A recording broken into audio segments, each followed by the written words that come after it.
Kita beralih ke informasi berikutnya, pemirsa. Meski tarif bus akap naik pasca naiknya harga BBM, pihak pengelola PO Bus mengaku tak ada dampak signifikan kenaikan tarif terhadap jumlah penumpang.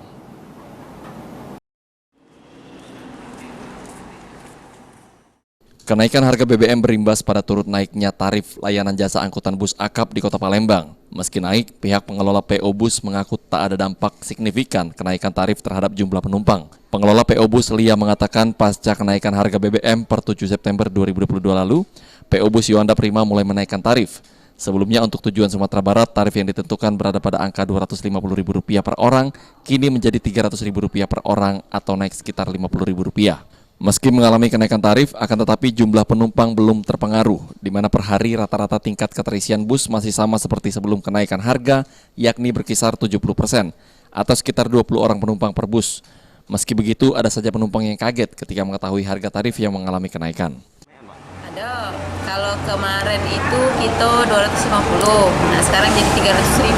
300.000 itu untuk tujuan kemana itu, Pak? Sumatera Barat. Sumatera Barat. Oke, ini untuk saat ini naik 50.000 ya, Mbak? Ya. Di Yuanda Prima ini ada tujuan kemana aja, Pak? Iya, kalau kemarin itu ada kita tujuan ke Sumatera Barat sama tujuan ke Bandung. Tapi untuk saat ini yang ke Bandungnya kita pending dulu sampai akhir tahun. Oke.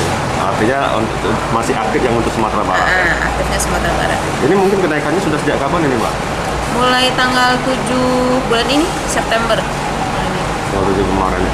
Oke, untuk penumpang, Mbak, pengaruh nggak, Pak, dengan kondisinya? Kayaknya nggak terlalu ngaruh sih. Nggak terlalu ya? Masih biasa aja. Masih normal. Mungkin rata-rata penumpang per hari untuk satu bus itu berapa? Kalau sekarang sekitar masih 20 ke atas. Sandi Pratama,